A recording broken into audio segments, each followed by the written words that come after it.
இன்று நாம் பார்க்கவிருக்கும் தலைப்பு யூடியூப் ஹேண்டில் எப்படி தேர்வு செய்வது என்பதை பற்றித்தான்.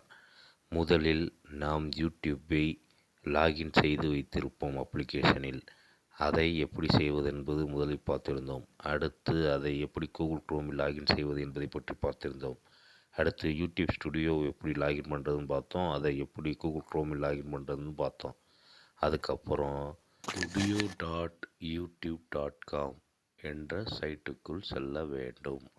பண்ணுறீங்கன்னா நம்ம லாகின் பண்ணியிருக்கிற யூடியூப் ஸ்டுடியோ அப்ளிகேஷனில் கார்னரில் ஒரு ஆப்ஷன் இருக்கும், கஸ்டமைசேஷன் சொல்லி. அதாவது நம்ம கிளிக் பண்ணோம்னா அது மேஜிக் பண்ணுற மாதிரி ஆப்ஷன் இருக்கும். அதுக்குள்ளே போனீங்கன்னா மேலே பேனரு, அடுத்து நம்மளுடைய சேனல் லோகோ, அதுக்கப்புறம் ஹேண்டில் ஆப்ஷன் இருக்கும். அதில் என்ன பண்ணுறீங்கன்னா அட்டுன்னு போட்டுட்டு ஃபஸ்ட் லெட்டர் கேபிட்டல் லெட்டர் போட்டுட்டு அடுத்து ஃபுல்லாக சேனல் நேம் கிளிக் பண்ணி வந்தீங்கன்னா சேனல் நேம் கிளிக் ஆயிரும். அதுக்கப்புறம் அதை நம்ம ஹேண்டில் ஆப்ஷனில் யூஸ் பண்ணிக்கலாம். அப்ளிகேஷனில் நம்ம அதை எப்படி பார்க்கலான்னா, நம்மளுடைய சேனல் நேமை அபோட்டுன்ற ஆப்ஷனில் போகாமல் கார்னரில் சேனல் சிம்பிள் ஆப்ஷன் இருக்கும். அதை கிளிக் பண்ணிங்கன்னா வியூ சேனல் ஆப்ஷனில் போனீங்கன்னா நீங்கள் டேரெக்டாக அந்த ஹேண்டில் ஆப்ஷனை பார்த்துக்கலாம். இது அந்த ஆப்ஷனுக்குள்ளே போகிற வழிமுறை.